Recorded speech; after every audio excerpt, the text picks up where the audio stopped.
8 former senior executives of the troubled National Bank of Kenya have been fined well over $50,000 and banned from holding offices in listed companies for up to 10 years in some cases. Now, they are accused by the Capital Markets Authority of cooking books, essentially misstating profits, and having stolen more than $10 million from the lender. Now, the Kenyan capital markets regulator says this investigation has found the officials liable for misrepresenting the bank's financial statements for the periods ending June 30th, 2015 and September 30th, 2015. The Capital Markets Authority has recommended that the Director of Public Prosecutions should also prosecute some of the senior managers and further criminal investigation of additional individuals. Now, this is a pretty interesting development as far as corporate governance is concerned in the East African economy. So let's dig deeper into this story.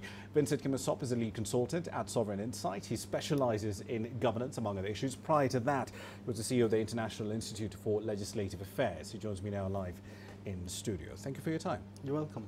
Did the CMA go far enough in punishing these individuals? I think looking at the history and the performance of CMA in the past in terms of coming strong on such malpractices, I think it is important for us to commend them in the step.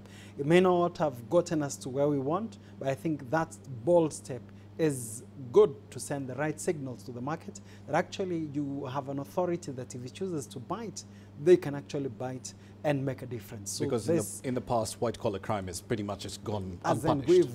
It's gone unpunished. And actually, if you've noticed from the statement and the position they've taken, they have already made a decision and levied penalties on the officers and went ahead and recommended relevant prosecutorial authorities to institute charges on them. So you have to look at it from the 2 points that they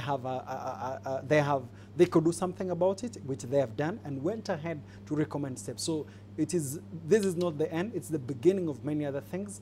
And remember, we've had lots of collapses with Chomi, Nakumat, all this.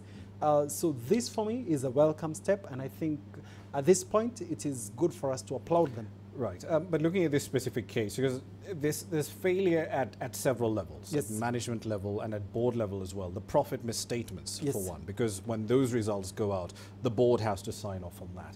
Embezzlement on this scale, about $10 million, granted it was over a period of time. I mean, how would such malfeasance go unnoticed for so long?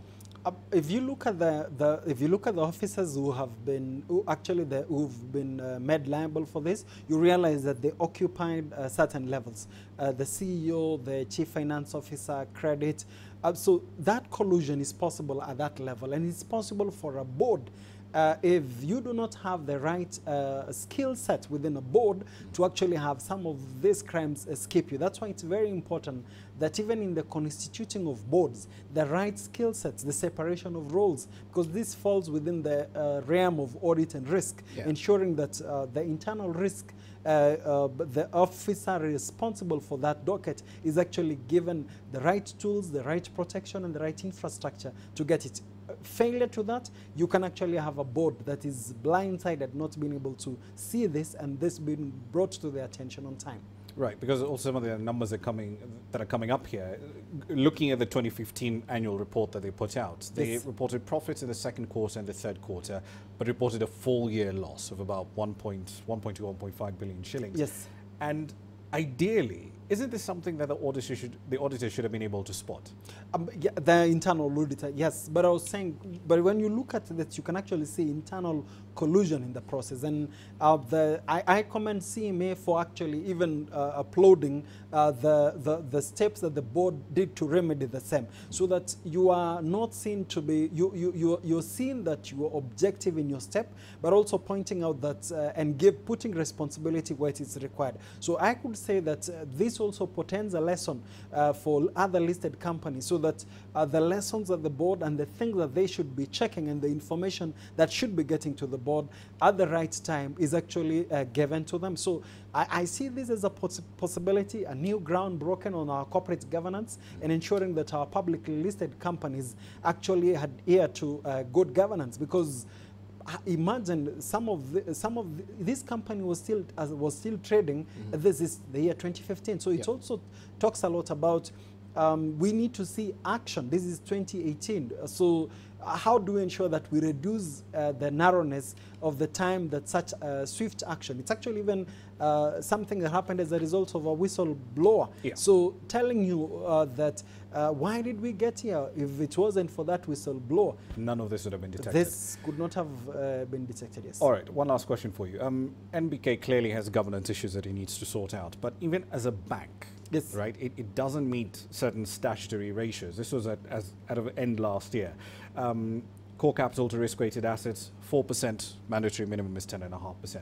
Total capital to risk-weighted assets, 5.5%, the minimum is 14.5%.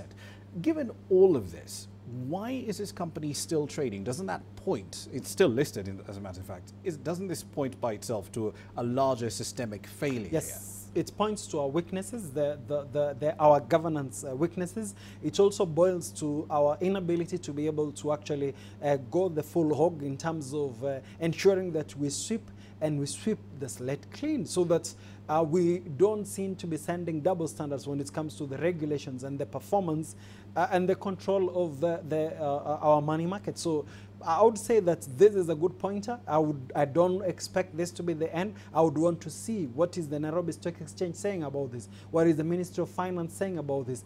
Let's even see the prosecutorial agencies, so that overall we do not have it as an NBK issue.